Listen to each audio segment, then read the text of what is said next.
Joseph and Potiphar's wife. Now Joseph had been taken down to Egypt. Potiphar, an Egyptian who was one of Pharaoh's officials, the captain of the guard, brought him to the Ishmaelites who had taken him there. The Lord was with Joseph, so that he prospered, and he lived in the house of his Egyptian master. When his master saw that the Lord was with him, and that everything the Lord and that the Lord gave him success in everything he did, Joseph found favor in his eyes and became his attendant. Potiphar put him in charge of his household, and and he entrusted to his care everything he owned. From the time he put him in charge of his household and all the things he owned, the Lord blessed the household of the Egyptian because of Joseph. The blessing of the Lord was on everything Potiphar had, both in the house and in the field. So Potiphar left everything he had in Joseph's care. With Joseph in charge, he did not concern himself with anything except the food he ate. Now Joseph was well built and handsome, and after a while his master's wife took notice of Joseph and said, "Come to bed with me." But he refused.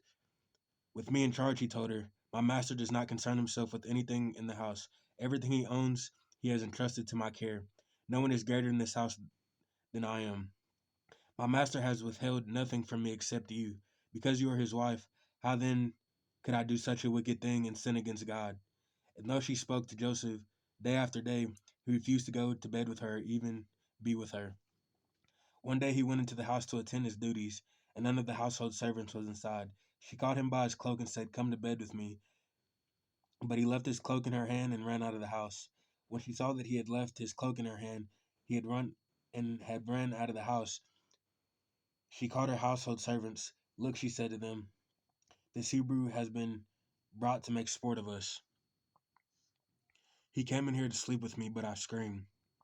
When he heard me scream from when he heard me scream for help, he left his cloak beside me and ran out of the house." She kept his cloak beside her until his master came home. Then she told him this story. "The Hebrew slave you brought us came to me to make sport of me, but as soon as I screamed for help, he left his cloak beside me and ran out of the house." When his master heard the story, his wife told him, saying, "This is how your slave treated me." He burned with anger. Joseph's master took him and put him in prison, the place where king's prisoners were confined. But while Joseph was in there, but while Joseph was there in the prison, the Lord was with him. He showed him kindness and granted him favor in the eyes of the prison warden.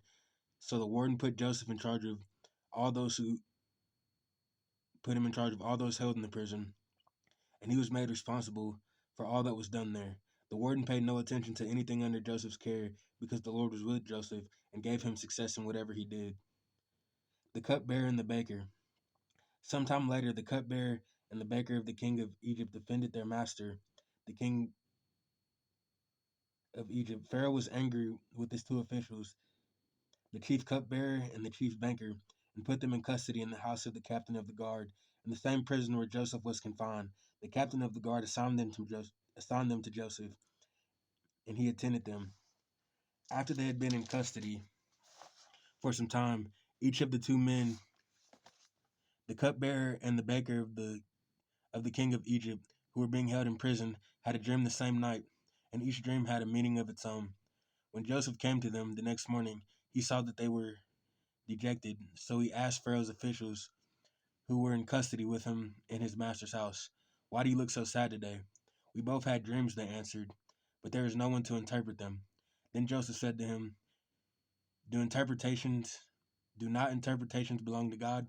Tell me your dreams." So the chief cupbearer told Joseph his dream. He said to him, "In my dream I saw a vine in front of me, and on the vine there were three branches. As soon as it budded, it blossomed, and its clusters ripened into grapes. Pharaoh's cup was in my hand, and I took the grapes and squeezed them into Pharaoh's cup and put them in his hand." "This is what it means," Joseph said to him. "The three branches are 3 days. Within 3 days Pharaoh will lift up your head and restore your position, and you will put Pharaoh's cup in his hand just as you used to do when you were his cupbearer. But when all goes well with you, remember me and show me kindness. Mention me to Pharaoh and get me out of this prison. I was forcibly carried off from the land of the Hebrews, and even here I have done nothing to deserve to be put in a dungeon." When the chief baker saw that Joseph had given a favorable interpretation, he said to Joseph, "I too had a dream. On my head were three baskets of bread. In the top basket were all kinds of baked goods for Pharaoh, but the birds were eating them out of the basket of my head." "This is what it means," Joseph said. The 3 baskets are 3 days. Within 3 days, Pharaoh will lift off your head and impale your body on a pole, and the birds will eat away your flesh. Now the third day was Pharaoh's birthday, and he gave a feast for all his officials. He lifted up the heads of the cupbearer and the chief baker in the presence of his officials.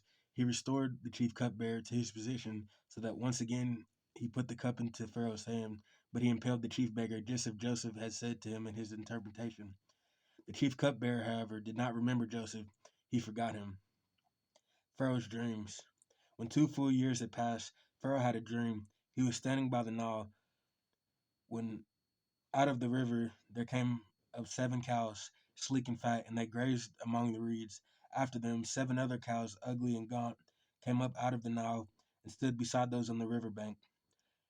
And the cows that were ugly and gaunt ate up the 7 sleek, fat cows. Then Pharaoh woke up.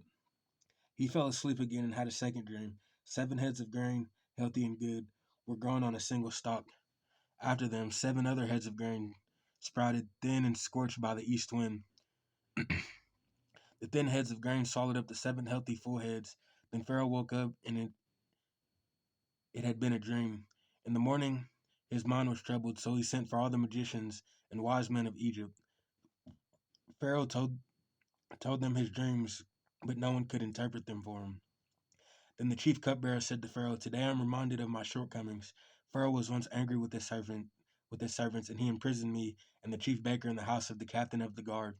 Each of us had a dream the same night, and each dream had a meaning of its own. Now a young Hebrew was there with us, a servant of the captain of the guard, and we told him our dreams, and he interpreted them for us, giving each man the interpretation of his dream, and things turned out exactly as he interpreted them to us.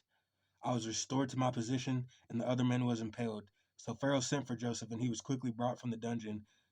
When he had shaved and changed his clothes, he, he came before Pharaoh. Pharaoh said to Joseph, "I had a dream, and no one can interpret it. But I've heard it said of you that when you hear a dream, you can interpret it." "I cannot do it," Joseph replied to Pharaoh, "but God will give Pharaoh the answer he desires." Then Pharaoh said to Joseph, "In my dream, I was standing on the bank of the Nile, when out of the river came up 7 cows, fat and sleek.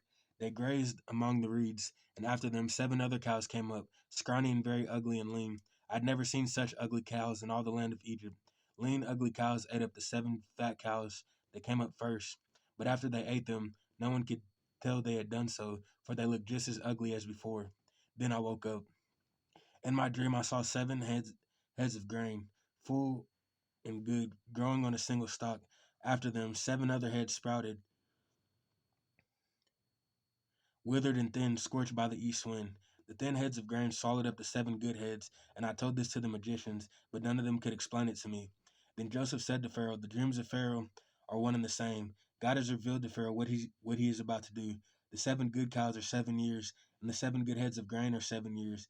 It is one and the same dream. The 7 ugly cows that came afterward are 7 years, and so are the 7 worthless heads of grain, scorched by the east wind. They are 7 years of famine. It is just as I said to Pharaoh. God has shown Pharaoh what he is about to do. 7 years of great abundance are coming throughout the land of Egypt, but 7 years of famine will follow them. Then all the abundance in Egypt will be forgotten, and the famine will ravage the land. The abundance in the land will not be remembered, because the famine that follows it will be so severe." The reason the dream was given to Pharaoh in 2 forms is that the master has been firmly decided by God, and God will do it soon. And now let Pharaoh look for a discerning and wise man and put him in charge of the land of Egypt. Let Pharaoh appoint commissioners over the land to take a fifth of the harvest of Egypt during the 7 years of abundance. They should collect all the food of these good years that are coming and store up the grain under the authority of Pharaoh to be kept in the cities for food. The food should be held in reserve for the country to be used during the 7 years of famine that will come upon Egypt, so that the country may not be ruled by the famine. The plan seemed good to Pharaoh and to all his officials, so Pharaoh asked them, "Can we find anyone like this man, and one whom is the Spirit of God?" Then Pharaoh said to Joseph, "Since God made all this known to you, there is no one so discerning and wise as you. You shall be in charge of my palace, and all my people are to submit to your orders. Only with respect to the throne will I be greater than you." Joseph in charge of Egypt. So Pharaoh said to Joseph, "I hereby put you in charge of the whole land of Egypt." Then Pharaoh took his signet ring from his finger and put it on Joseph's finger. He dressed him in rows of fine linen and put a gold chain around his neck. He had him ride in a chariot as his second in command, and people shouted before him, "Make the way." Thus he put him in charge of the whole land of Egypt. Then Pharaoh said to Joseph, "I am Pharaoh, but without your word, no one will lift a hand or foot in all of Egypt." Pharaoh gave Joseph the name Zephineth Paneah and gave him Asenath, daughter of Potipharah, priest of On, to be his wife. And Joseph went throughout the land of Egypt. Joseph was 30 years old when he entered the service of Pharaoh, king of Egypt, and Joseph went out from Pharaoh's presence and traveled throughout Egypt. During the 7 years of abundance, the land produced plentifully. Joseph collected all the food produced in those 7 years of abundance in Egypt and stored it in the cities. In each city, he put food grown in the fields surrounding it, and Joseph stored up huge quantities of grain, like the sand of the sea. It was so much that he stopped keeping records because its weight was beyond measure. Before the years of famine, Before the years of famine came, two sons were born to Joseph by Asenath, the daughter of Potipharah, priest of On. Joseph named his firstborn Manasseh and said, "It is because God has made me forget all my trouble and all my father's household." The second son he named him Ephraim and said, "It is because God has made me fruitful in the land of my suffering." And the 7 years of abundance in Egypt came to an end, and the 7 years of famine began, just as Joseph had said. There was famine in all the other lands, but in the whole land of Egypt there was food. When all Egypt began to feel the famine, the people cried to Pharaoh for food. Then Pharaoh told all the Egyptians, "Go to Joseph and do what he tells you." When the famine spread over the whole country, Joseph opened all the storehouses and sold grain to the Egyptians, for the famine was severe throughout Egypt, and all the world came to Egypt to buy grain from Joseph, because the famine was severe everywhere. Joseph's brothers go to Egypt. When Jacob learned that there was grains in Egypt, he said to his sons, "Why do you just keep looking at each other?" He continued, "I have heard that there is grain in Egypt. Go down there and buy some for us so that we may live and not die." Then 10 of Joseph's brothers went down to buy grain from Egypt, but Jacob did not send Benjamin, Joseph's brother, with the others because he was afraid that harm might come on him. So Israel's sons were among those went to who went to buy grain, for there was a famine in the land of Canaan also. Now Joseph was the governor of the land, the person who sold the grain to all its people. So when Joseph's brothers arrived, they bowed down to him with their faces to the ground. And as soon as Joseph saw his brothers, he recognized them, but he pretended to be a stranger and spoke harshly to them. "Where do you come from?" he asked. "From the land of Canaan," they replied, "to buy food."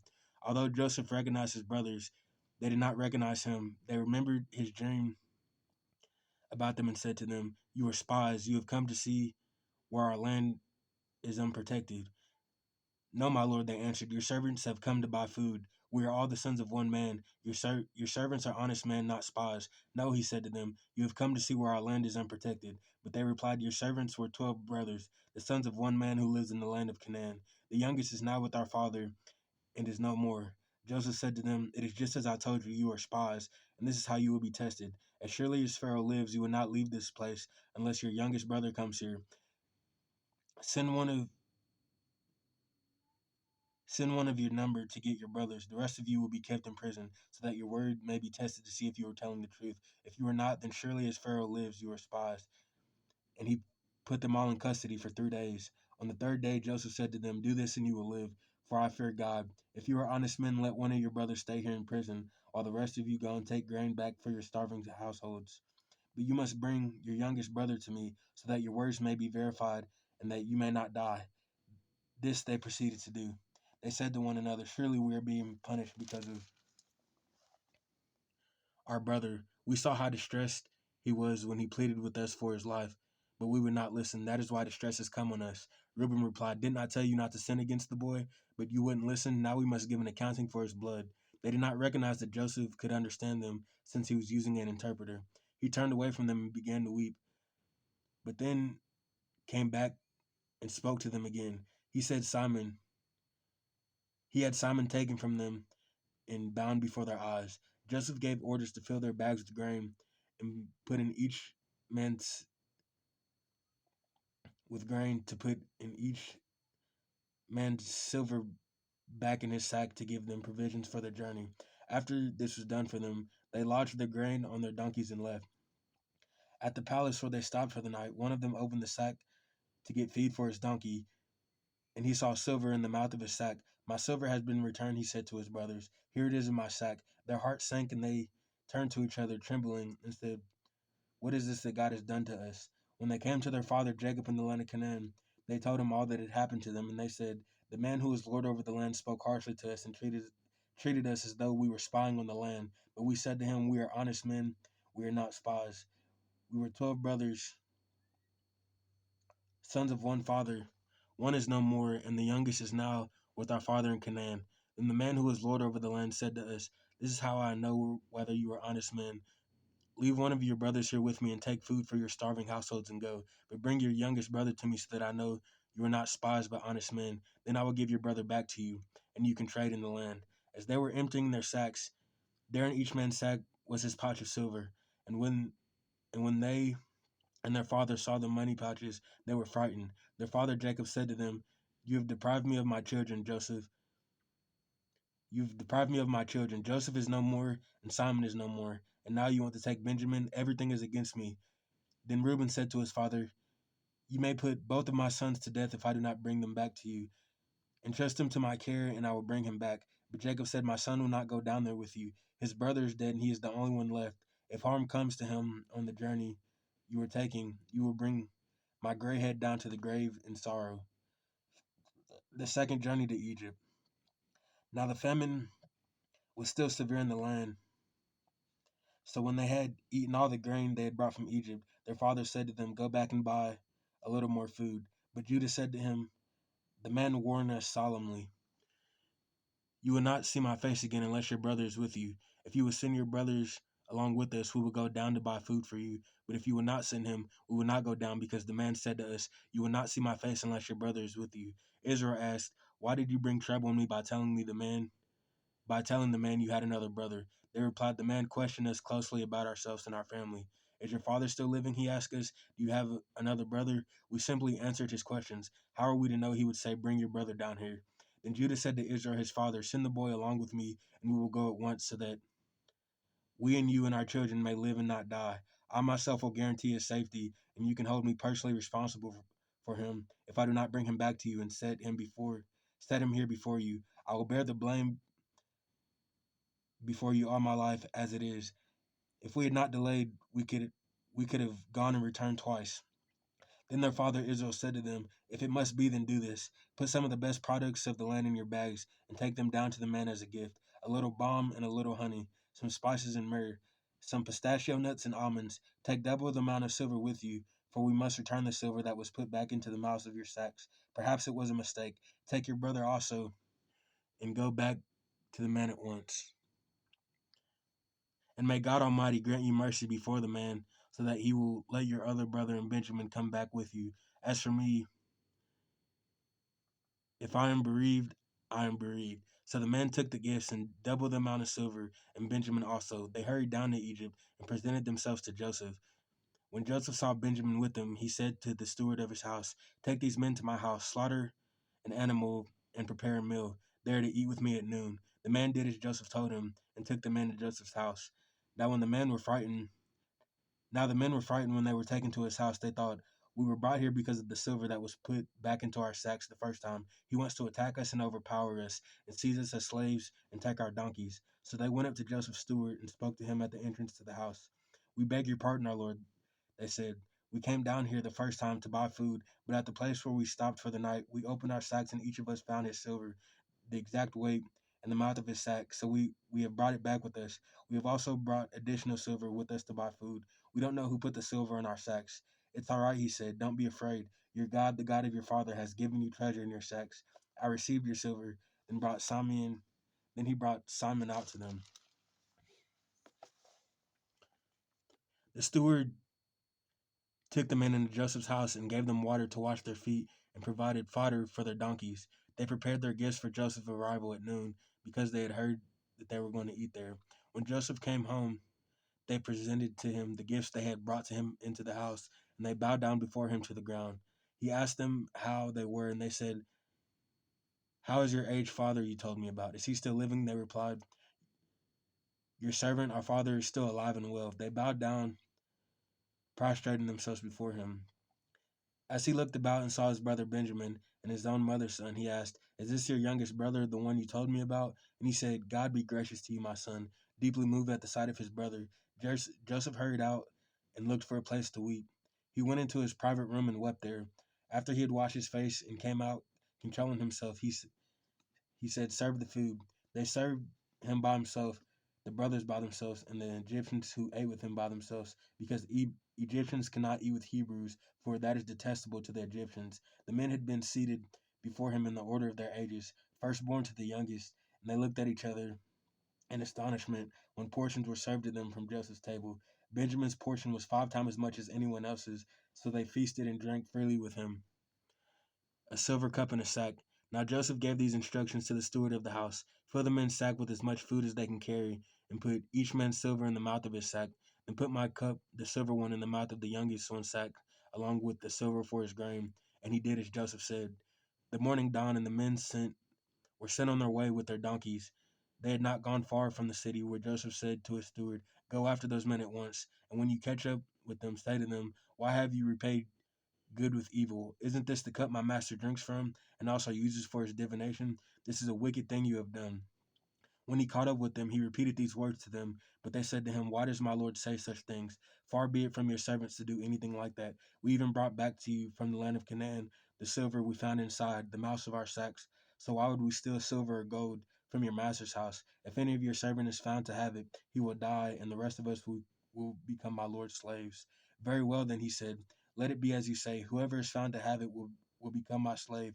The rest of you will be free from blame."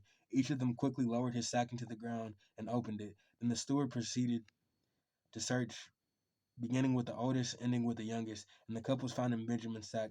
At this, they tore their clothes, and they all loaded their donkeys and returned to the city. Joseph was still in the house when Judah and his brothers came in. They threw themselves to the ground before him. Joseph said to them, "What is this you have done? Don't you know that a man like me can find things out by divination?" "What can we say to my lord?" Judah replied. "What can we say? How can we prove our innocence? God has uncovered your servant's guilt. We are, we are now my lord's slaves, we ourselves and the one who was found to have the cup." But Joseph said, "Far be it from me to do such a thing. Only the man who was found to have the cup will become my slave. The rest of you go back to your father in peace." Then Judah went up to him and said, "Pardon your servant, my lord. Let me speak let me speak a word to my lord. Do not be angry with your servant, though you are equal to Pharaoh himself." My lord asked his servant, "Do you have a father or a brother?" And we answered, "We have an aged father, and there is a young son born to him in his old age. His brother is dead, and he is the only one of his mother's sons left, and his father loves him." Then you said to your servant, "Bring him down to me so that I can see him for myself."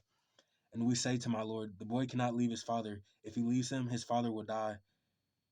But you told your servants, 'Unless the youngest brother comes down with you, you will not see my face again.' When we went back to your servant, my father,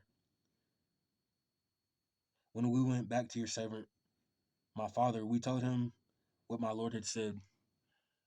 Then our father said, 'Go back and buy a little more food.' But we said, 'We cannot go down. Only if our youngest brother is with us, we will go. We cannot see the man's face unless our youngest brother is with us.' Your servant, my father, said to us, 'You know that my wife bore me 2 sons, and one of them went away from me.' And I said, 'He has surely been torn to pieces, and I have not seen him since. If you take this one from me too, and harm comes to him, you will bring my gray head down to the grave in misery. So now if the boy is not with us when I go back to your servant, my father, and if my father's, whose life is closely bound up with the boy's life, sees that the boy isn't there, he will die. Your servants will bring the gray head of our father down to the grave in sorrow.' Your servant guaranteed the boy's safety to my father," I said. "If I do not bring him back to you, I will bear the blame before you, my father, all my life. Now then, please let your servant remain here as my lord's slave in the place of the boy, and let the boy return with his brothers. How can I go back with my father if the boy is not with me? No, do not let me see the misery that will come on my father." Joseph makes himself known. Then Joseph can no longer control himself before his attendants. He cried out, "Have everyone leave my presence." So there was no one with Joseph when he made himself known to his brothers. And he wept so loudly the Egyptians heard him, And Pharaoh's household heard about it. And Joseph said this to his brothers: I am Joseph. I am Joseph. Is my father still living? But his brothers were not able to answer him because they were terrified at his presence. And Joseph said to his brothers, Come close to me. When they had done so, he said, I am your brother Joseph, the one you sold into Egypt. And now do not be distressed and do not be angry with yourselves for selling me here, because it was to save lives that God sent me ahead of you. For 2 years now there has been a famine in the land, and for the next 5 years there will be no plowing and reaping. But God sent me ahead of you to preserve you for a remnant on earth to save your lives by a great deliverance. So then it was not you who sent me here, but God. He made me a father to Pharaoh, lord of his entire household and ruler of all Egypt. Now hurry back to my father and say to him, This is what your son Joseph said: God has made me the lord of all Egypt. Come down to me and don't delay. You shall live in the region of Goshen and be near me, you and your children and grandchildren, your flocks and herds, and all you have. I will provide for you there, because 5 years of famine are still to come. Otherwise, you and your household and all who belong to you will become destitute. And you can see for yourselves, and so you can see my brother Benjamin, that is really I who am speaking to you. Tell my father about all the honor accorded to me in Egypt, about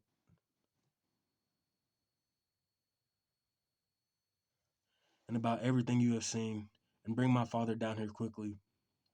Then he threw his arms around his brother Benjamin and wept. Benjamin embraced him, weeping, and he kissed all his brothers and wept over him.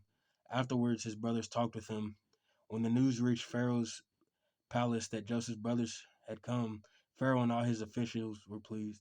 Pharaoh said to Joseph, Tell your brothers, do this: load your animals and return to the land of Canaan, and bring your father and your families back to me, and I will give you the best land of Egypt, and you can enjoy the fat of the land.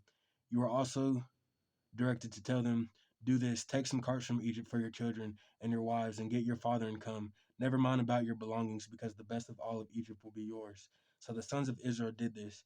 Joseph gave them carts as Pharaoh had commanded, and he also gave them provisions for their journey. To each of them he gave them new clothing, but to Benjamin he gave 300 shekels of silver and 5 sets of clothes, and this is what he sent to his father: 10 donkeys loaded with the best things of Egypt, and 10 female donkeys loaded with grain and bread and other provisions for his journey. Then he sent his brothers away. As they were leaving, he said to them, Don't quarrel on the way. So they went up out of Egypt and came to their father Jacob in the land of Canaan. They told him, Joseph is still alive. In fact, he is ruler of all Egypt. Jacob was stunned. He did not believe them, but when they told him everything Joseph had said to him, and when he saw the carts Joseph had sent to carry him back, the spirit of their father Jacob revived, and Israel said, I'm convinced. My son Joseph is still alive. I will go and see him before I die.